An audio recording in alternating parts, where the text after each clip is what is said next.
My husband forbids me to get a salpingectomy because I won't be a real woman without a fallopian tube. Well, now he's not a husband because he doesn't have a wife. I and my husband have 2 children together and have been married for 8 years. For those 8 years, I've either been on birth control when we were preventing pregnancy or tracking my cycle when we were trying to conceive. Recently, we discussed the possibility of being done with children since we have our 2, and the family really feels complete. My husband is in agreement that a 3rd child is off the table for him as well. So with that, I thought, great, I can bring up sterilization for either him or I. The reason I wanted this is because I've had every form of birth control before, and none of them ever left me feeling 100% okay. So I wanted to be done with birth control completely, since we both agreed we're done. It's been about 3 months since our talk about more children, so I brought up either getting a vasectomy for him or me getting a salpingectomy, removing my fallopian tubes. What I thought would be a productive conversation completely blew up. He outright refused a vasectomy, and when I was okay with that and said I'd happily get a salpingectomy, he completely flipped his shut on me, screaming at me about how he forbids it from happening, and he won't allow me to damage myself like that. I ended up just leaving the conversation and headed to get our kids from school, but on the way I ended up calling my gynecologist to schedule a consultation for the salpingectomy after making sure I won't need my spouse's approval. Update. After getting our children to their school daycare for the day, I went to our local coffee shop to pick us up each a cup. I figured it can either be seen as a show of care or a peace offering. Once I got home, he was sitting at our island doom scrolling through TikTok.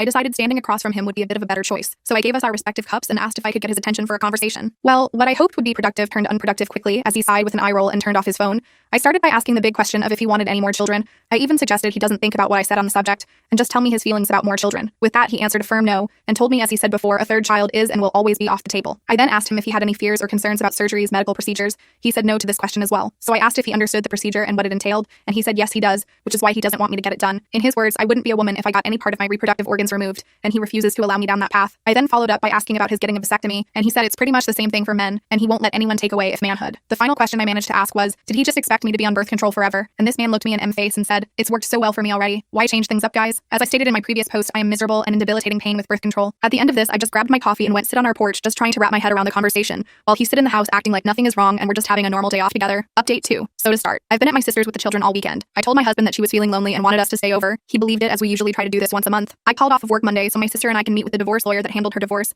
I'm unsure if divorce will be the path I go down, but I want to get my ducks in a row before laying it all down for my husband. Update 3. To start off with the divorce, I'm finishing up with my lawyer to get the divorce petition written and served to my husband, which should happen before the end of this month. Last I heard from his side with the divorce, he got a lawyer for himself, and once served, wants all communications going through our lawyers. I finished up sorting through our asset divisions and making a custody plan, so my lawyer has that ready to be sent over to his lawyer for any questions or concerns about it. I'm sure there will be a bit of back and forth until an agreement is met. Next, an update about the children. They now know we are separating and going through a divorce. While initially they were very upset with the news, things kind of settled and became accepted. They are in therapy individually and us as a family, so I'm hoping that stays help them. My husband has been having them about 1 day a week, usually Saturday during the day, as he expresses inability to handle them alone at night. I try to communicate with him on the happening in the kids' life, such as school and extracurriculums, but he keeps pushing me to communicate through his mom. So far, I have been sending them both similar messages, so there is proof I'm communicating with him directly, as well as his preferred way. Lastly, my surgery. My consultation went amazingly, and my surgery is scheduled for the end of June. My gynecologist did remove MG-IUD about a week ago, and honestly, I've been feeling so much better. And as each day passes, I feel like I'm really coming back to myself. I'm just waiting for that first period to see if it'll be like they usually are, or if I'm back to normal.